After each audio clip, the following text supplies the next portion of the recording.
Welcome to Ghost of a Podcast. I'm your host, Jessica Lanyadoo. I'm an astrologer, psychic medium, and animal communicator, and I'm going to give you your weekly horoscope and no bullshit mystical advice for living your very best life.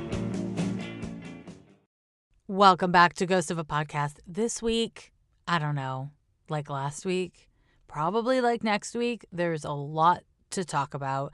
And I, of course, am going to start with a listener question, but I want to let you know that on the most recent episode of Ghost of a Podcast, episode 125, I unpacked interceptions and was really shocked and surprised by how many responses I got to that episode and how many of you are actually really interested in the topic of interceptions and how they show up in your birth chart.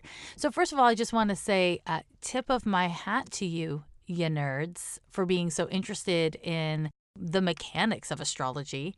And also, I want to say this before I get into the listener question, which is about interceptions. Now, what I'm going to say is about inherited issues, inherited trauma, and even your ancestors. And it's from my perspective as an astrologer. And I want to just preface this by saying there's a lot of different spiritual viewpoints about ancestry and inherited conditions. And, there's lots of different ways of framing that idea of inherited conditions. My way is not the only way. If my perspective or my way in any way contradicts with your convictions and beliefs and attitudes, that's cool. We don't have to agree. My attitude towards inherited issues and ancestors and all that kind of good stuff really comes from my work as an astrologer.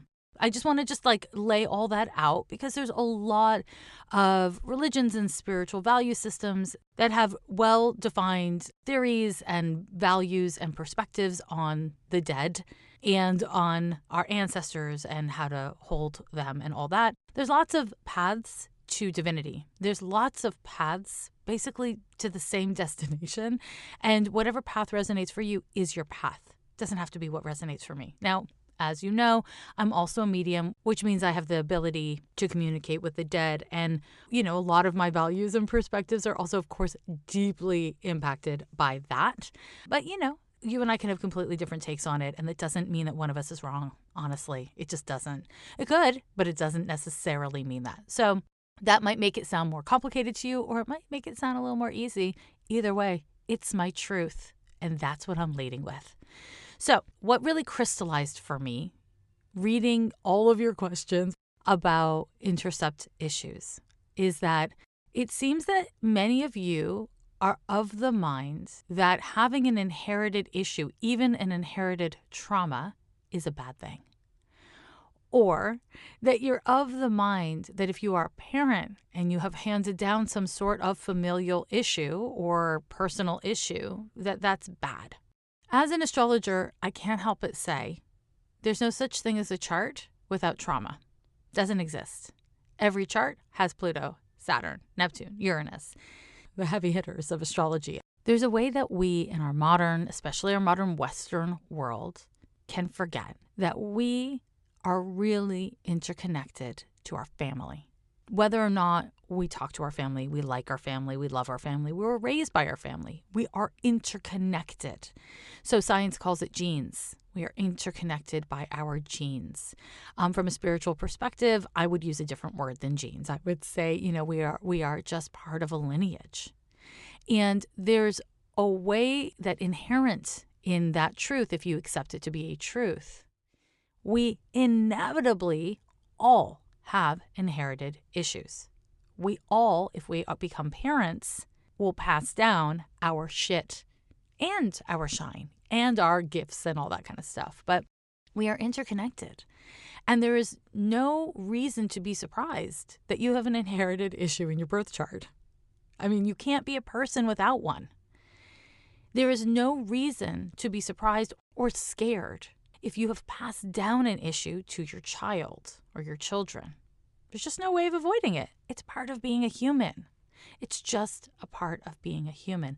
And within that, I will say, especially to my younger listeners, people in their 30s and 20s, if you are low-key obsessed, super dedicated to the concept of ancestors, and you think about ancestors a lot and you talk about them a lot and you're invested in them a lot, but you don't actually have old people in your life. I want to just point that out. We don't want to idealize our, quote, ancestors, because our ancestors are just people who happen to be older than us or died. And when we hold people on a pedestal, right, when we idealize what they were or what they are, then we're not seeing them clearly and we're not able to show up clearly. So I want to just really ground you into this. Sorry if it's a boner killer. And again, you don't have to agree with me on any of this or all of it. But I want to just really slow you down and ground you into, if you're a person, you will fail a lot. You will make mistakes all the damn time. You will hurt yourself. You will hurt others. You will have unevolved ideas and feelings. You will be stubborn and refuse to learn. You will also, if you do the work, heal and open up and evolve. However, much like all of your ancestors and everyone that came before you, we are a product of so many things. We are a product of the time we live in. We are a product of our circumstances. We are a product of the people who raised us, dumb luck, and we're a product of our choices. And all of those things are reflected in the birth chart and by astrology in general. They are not created by astrology, or maybe they are. I don't know, chicken or egg. For me personally, I don't care which is the chicken and which is the egg. I value them both. And I've got to work with them both, and that's kind of how I approach this stuff. So when you see interceptions in your birth chart, or you determine you have inherited issues, or you have a relationship to your ancestors that is conflictual or that is inspired, all of it, don't be surprised. It just means you're a human person. That's it. And I don't mean to make it less special. I just want to say it is a part of the human condition. All of this stuff is a part of the human condition. And also within that, it is not your job or even your right to heal other people's shit. You just need to honor your truth and heal your shit. And that has an impact on your inherited line. It doesn't change what came before you, but it does change what comes next. And if you are a parent and you are trying to heal yourself for your child and not for you, that can have a meaningful effect. However, it will show up in the child's birth chart that they had a parent who did not center themselves, but instead only centered others. Because the truth is, I can carry your shit for you for a long time, for a really long time, in a healthy way. But there will come a moment where some transit will hit or some shit will go down, and I will need both hands to carry my own shit. And at that point, you will find there is an inequity, that there is a problem, because it's not appropriate to only heal for others. It's not sustainable. Not because it's bad, not because it's good, but because it's not sustainable. It's okay to have that be your initial motivation, but if it's your sole or primary motivation, eventually the wheels will come off of that thing. We are tomorrow's ancestors, like for even those of us who don't have kids, right? I'm an astrologer, so I'm in the business of looking at the future. That's just it's my damn job, and it's my passion in many ways. But I can tell you that the future is unknowable. It is unknowable because it consists of choices that you have yet to make. So what you can do in this moment is strive to be your very best self, to unpack your motivations, to unpack your intentions, to unpack your pain and the lies you tell yourself out of fear or insecurity or egoism and entitlement, whatever it is. All you can do is this moment, because when you do this moment, then you are essentially laying a more sustainable and beautiful groundwork for your future. And your future self will have an easier time making healthy and wonderful choices, new choices, because you've paved that way. But when we obsess on the future, what will happen, how can I prepare for this, or when we idealize the past, our own past, somebody else's past, our ancestors, then we're not dealing with the very real sticky material stuff that we need to deal with, our psychology, our emotional health, our choices, and the consequences that they all bear. Stepping off my little soapbox, let me step into this week's question. Now, I got a question from a parent, and it says this. I listened to the hot take on interceptions this morning over some coffee, and of course, I started looking at my chart and then the charts of my family members, and I realized that my son has 4 intercepted signs in his chart with 6 planets plus the North and South node in those signs. He's little, and so my DH and I have many years to fuck him up. Now, I had to look up what a DH is. It means dear husband or darling husband, according to the internet. Now, it's possible that this questioner actually meant like donkey heart or some other weird thing that I've never heard of, but I'm going to assume that what this person means is dear husband. But here we go. However, I like to think of myself as a supportive and sensitive parent. I know he'll come out of the other end of childhood with some hang-ups about something or other, but I'm a little alarmed by this chart and what it suggests about my parenting of my son. I'm also concerned about him. I also have the Pisces Virgo interception in my chart, and I've been trying these past years, honestly kicked off by his birth, to embrace myself and reckon with my childhood, aided by astrology. What habits or tendencies indicated in my chart do I need to face or cultivate to help this little person have a healthy childhood? What does this chart indicate he needs from me and his father? Thank you for all you do. Your work has been a big help. So, mom's birth information is July 4th, 1983 in LA at 10:13 p.m. And the son's information, baby boy's information, is April 26th, 2017 in Boston, Massachusetts at 3:12 a.m. And DH, she didn't share that stuff, which is interesting, which is part of the issue, I'm guessing. But anyways, here's the first thing. So in this case, let's just talk about mom's chart. Mom has the sign Pisces intercept the first house and the sign Virgo intercept the 7th. Now here's the thing. It is impossible to have a sign intercept a house and not have the opposite sign intercept the opposite house. So in other words, you don't have 2 interceptions. You have 1 interception. It just shows up in 2 houses. Whatever happens in houses 1 through 6, you can look at its opposite house, and that would be 7 through 12, and see the exact same degrees of the opposite signs. So that's the first thing. The second thing is when I pulled up this chart, I do not see 4 intercept signs. I see 2 intercept signs, the exact 2 that you have, Mom. Your son has Pisces intercept the first house and Virgo intercept the 7th house. So the exact same thing. You know, it's possible that you're using a different house system than Campanus houses, and maybe you do have 4 interceptions with a different house system. That seems unlikely, but possible. Now, having reiterations in a birth chart between parent and child is very normal. Having similarities in your birth chart to people that you're close friends with, people that you're family with, is very normal. And it's because you resonate with people for a fucking reason. Because you resonate, right? So there's that. That's one thing to really pay attention to. The interceptions in your son's chart could be interpreted in a lot of different ways. And honestly, I do need husband's birth information to really know fully what it's about, because you're not the only parent. However, when I look at your son's chart, I see that he has both Neptune in the first house intercept, but also a Chiron-Venus conjunction.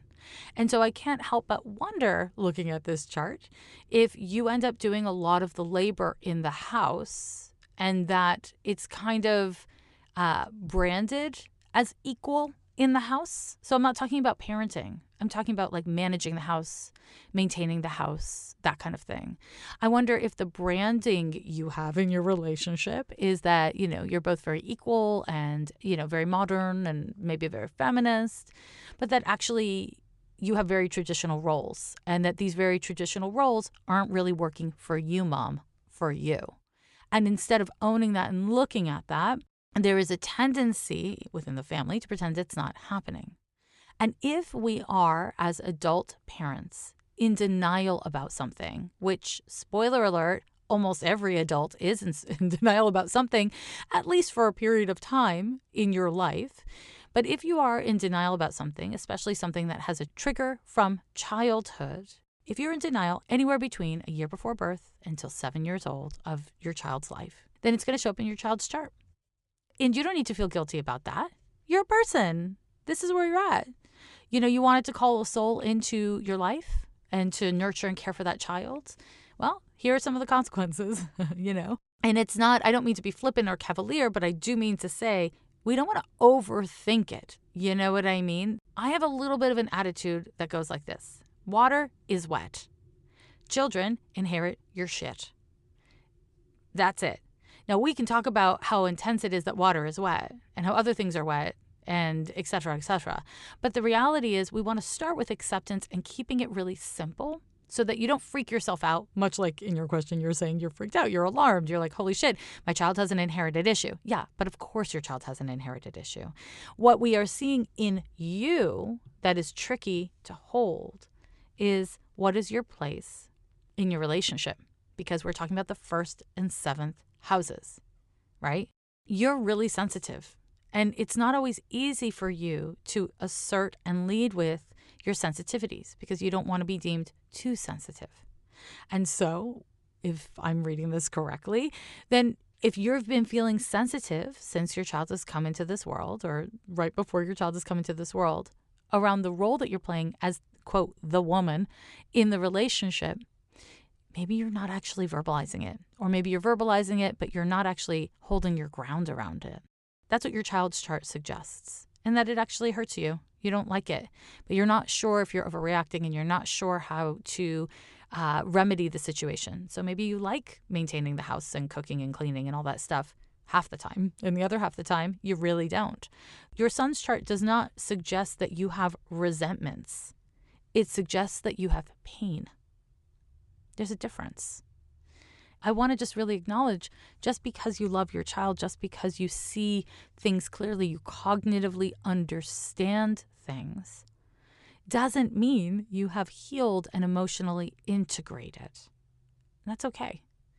I definitely encourage you to have lots of conversations with your son over time about gender and gender roles and to speak outside of the binary. But chances are high that you and or your husband have kind of binary gender values, right? There's boy and there's girl, and girls act like this and boys act like that. I want to encourage you to leave a lot of room for your little boy to have gender expression that surprises you and is uncomfortable for you. I would encourage you to not only buy him quote unquote boy things, buy him girl things too.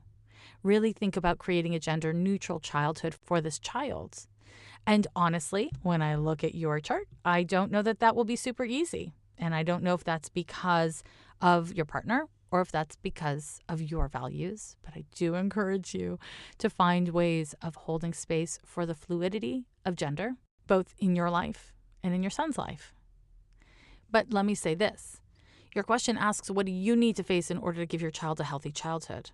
Having an interception in your chart, having intercept planets, even having a totally jacked up, complicated, fucked up chart doesn't mean you have an unhealthy childhood, right? That's not inherently what it means. It certainly can mean that. But what it often means is the way that you wanted love is not how your parents or guardians loved you. The way that something tragic befell the family. Or something difficult happened, like, I don't know, a global pandemic or whatevs, right? So I want to just really hold space for the complexity of what it means to be a person, of what it means to be a child, of what it means to be part of a lineage, of a family line of inherited issues, of what it means to co-parent, right? Because not all of this is on you. Some of this is on your husband. Having struggles doesn't mean you have an unhealthy childhood.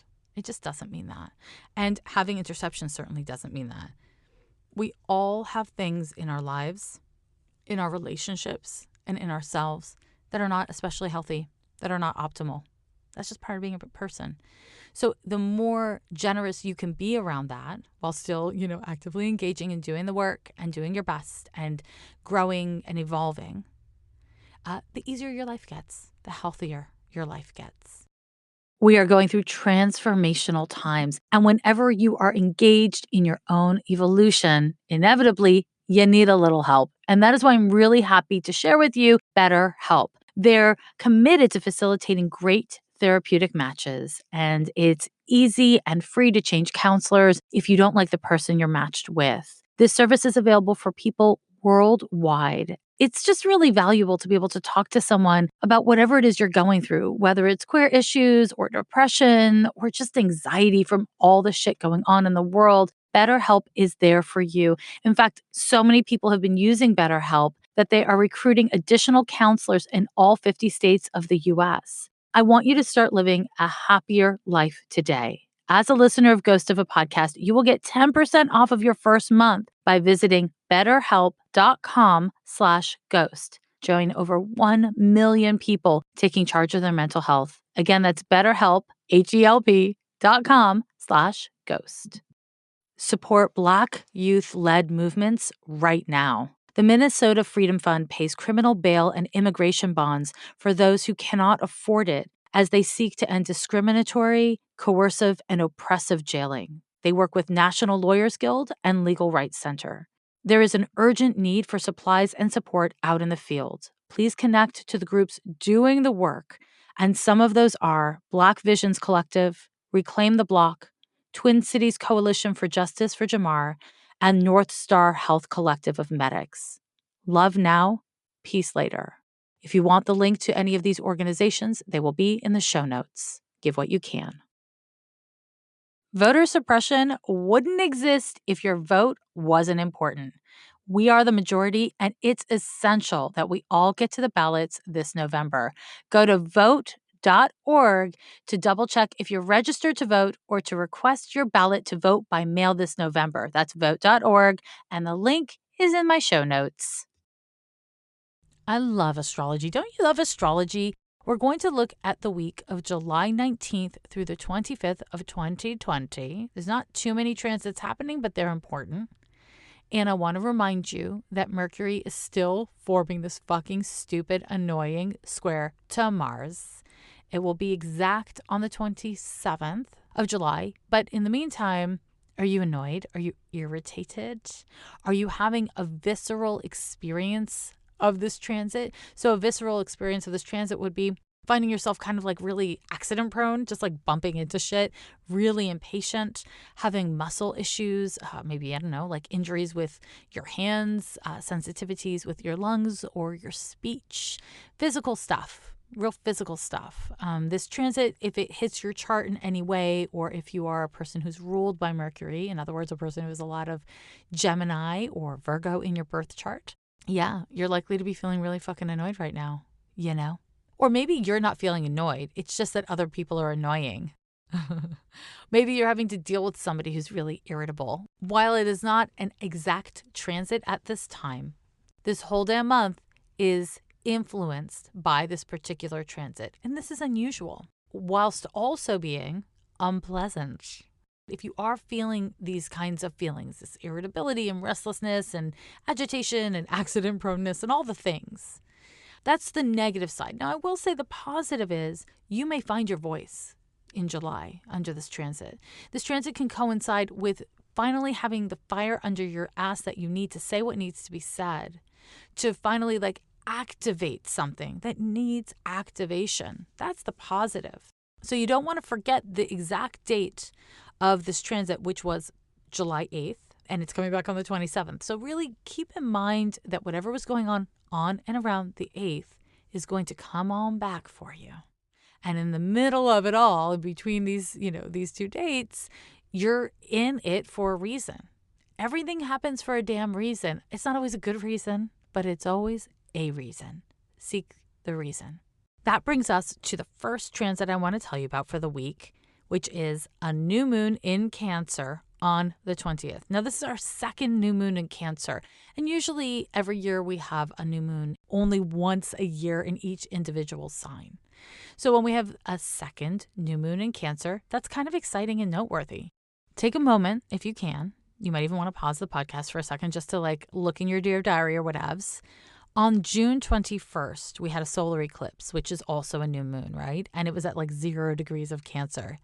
During that new moon in Cancer, you want to really notice what was coming up for you, what was starting to develop internally in your home and in your innermost psychology and emotionality and relationships. Wherever you have Cancer in your chart is going to get hit by this new moon, just like that new moon. It's a big moment.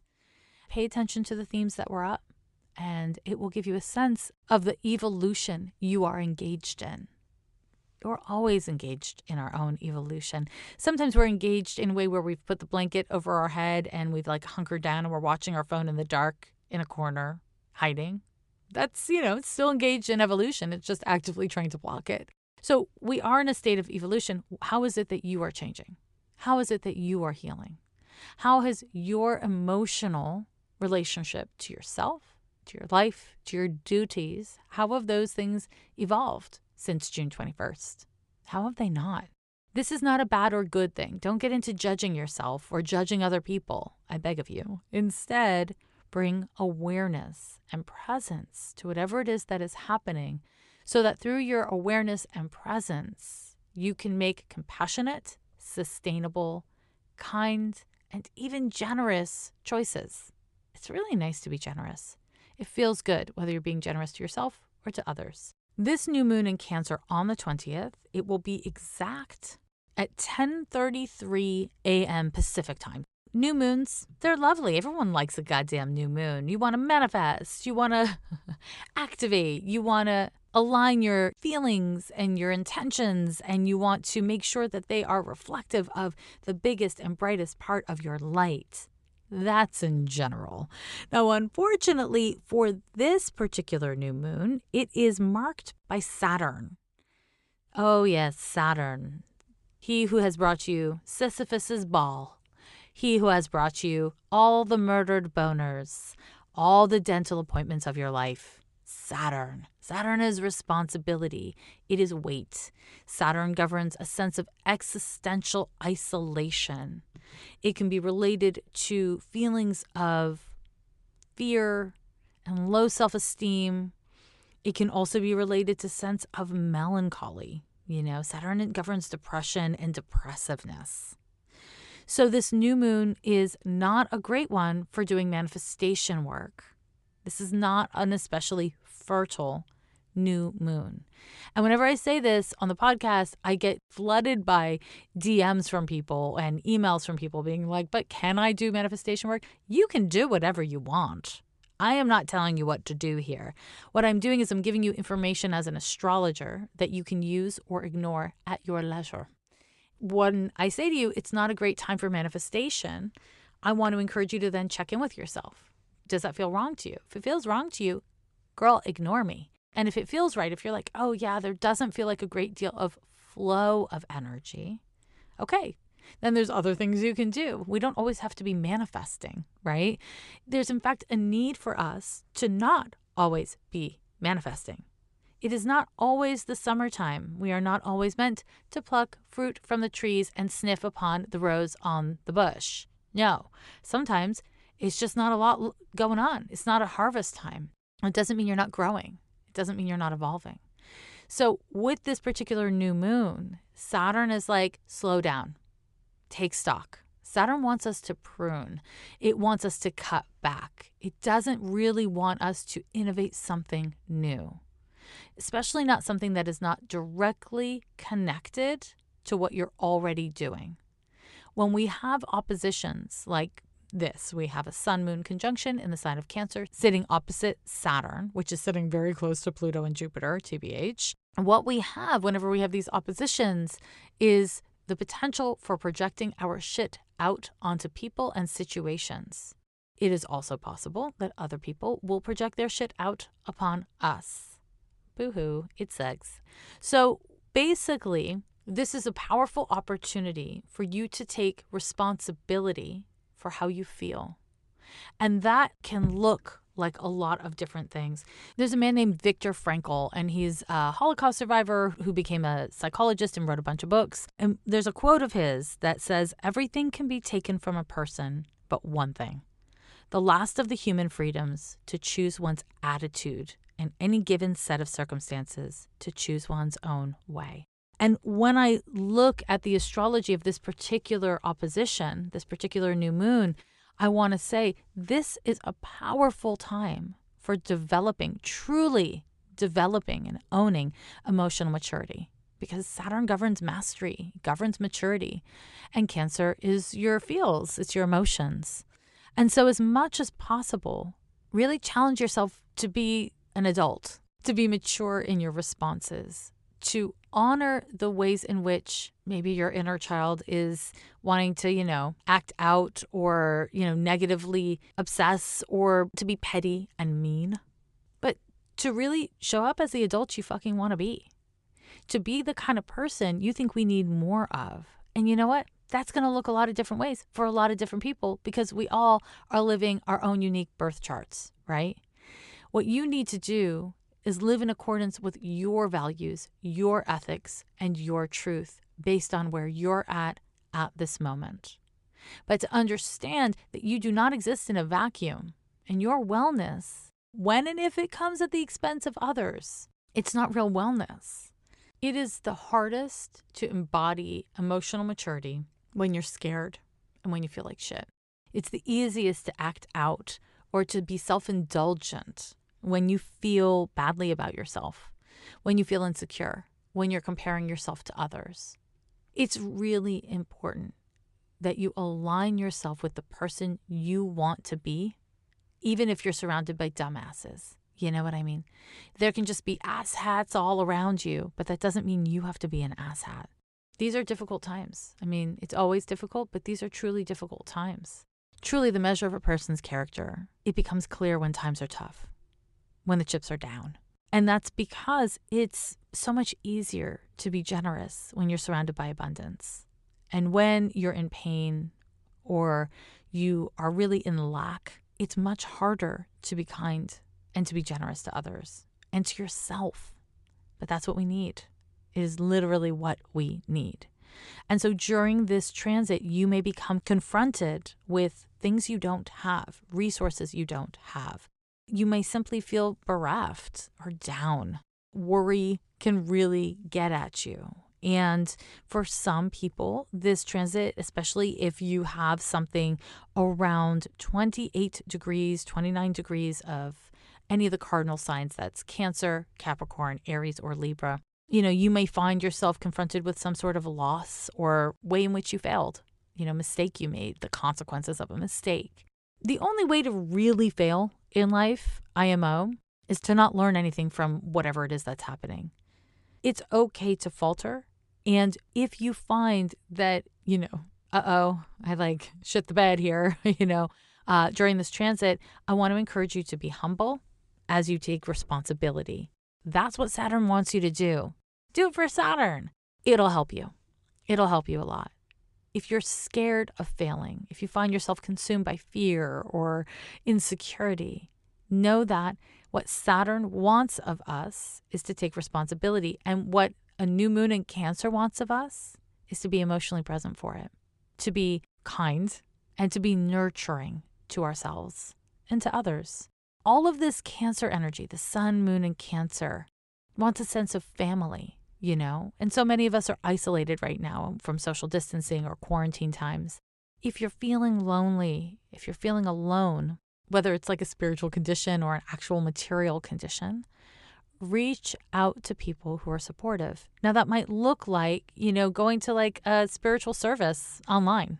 It might look like calling up all of your relatives and just being like, hey, how are you? Sending you love. Even if you've been working on uncovering and clearing out trauma, it might actually be really valuable for you to touch base with people.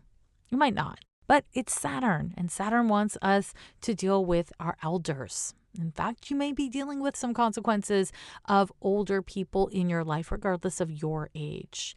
And this could be related to kind of like patriarchal figures, but it may not be.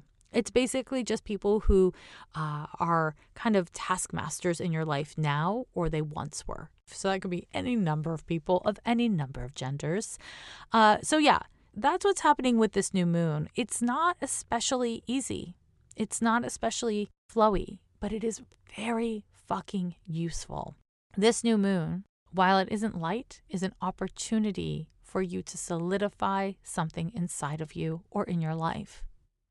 And you might need to ask for help. You might need to return to basics in some way in your approach to things. No harm, no foul. And if that's the case, I want to say you don't need to be mad at yourself for needing to simplify or take a step back. Hold space for your learning curve.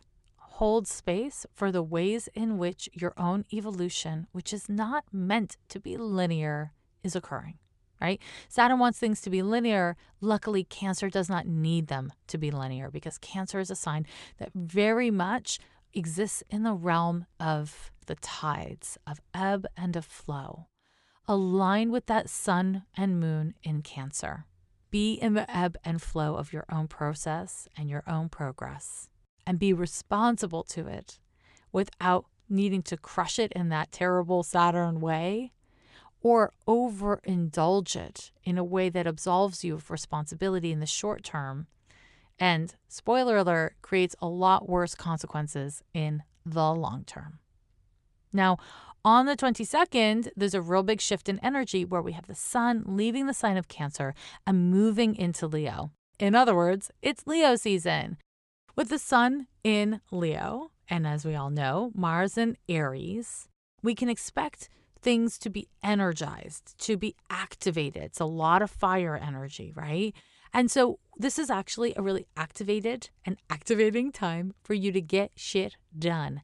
However, this is my weekly reminder to wear a fucking mask. Just wear a mask. Wear it all the damn time. I want to encourage you to be incredibly considerate, just ridiculously considerate, like a person with something to prove when you are in public and even when you're in private. I am hearing just over and over again, just countless stories about people acting as though it is not a pandemic. You know what? COVID-19 is not contagious only from people you don't like or know. It's also contagious from people you do know. You know? So if you have a pod, a group of people that you socialize with and, you're super chill with or whatever, that is fucking wonderful. But you all better agree upon the terms and be honest and reliable about maintaining the terms of your pod. Do you know what I'm saying? Because we will have Sun in Leo and Mars in Aries. That's a lot of fire energy. And fire catches, right? It spreads. So in the context of a pandemic, that's not the greatest news. Now, I've got something else to say about the 22nd of July, and that's that on that same day, we have an exact Mercury sextile to Uranus. What a fucking fantastic transit this is. It's all about figuring things out, making connections. It's a great transit for friendships, for just connecting with people and having like fun interactions, whether that's digitally or in person. Hopefully it's a little more digital, or you're just swathed in masks and such and thus.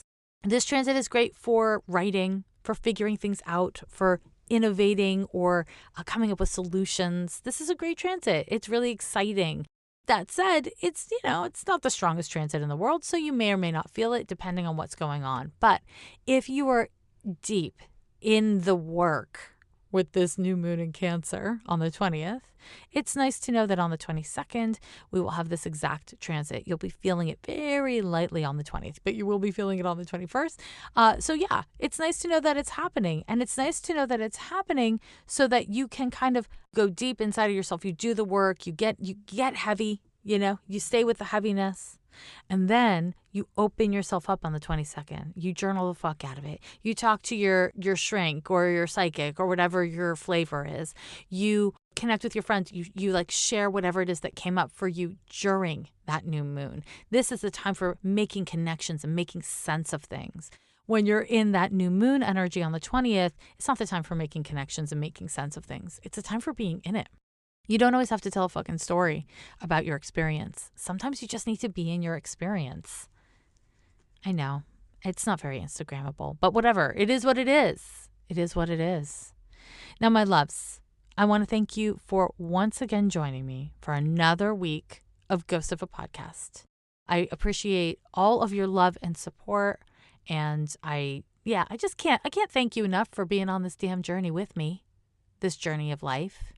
As always, if you're getting value from this podcast, I invite you to join me on Patreon and learn tarot with me and get extra astrology from me and write a review on Apple Podcasts or wherever you listen to podcasts. If you haven't yet grabbed my book, Astrology for Real Relationships, Understanding You, Me, and How We All Get Along, honestly, I think it's exciting for you because if you haven't read it yet, that means you have this exciting thing in front of you to do read my goddamn book. You can buy it wherever books are sold. You can also listen to it. You can get an audiobook and then hear this old voice say, meow, meow, meow, book, book, book. What do you think of that? Huh? Anywhere books are sold. Bye. Every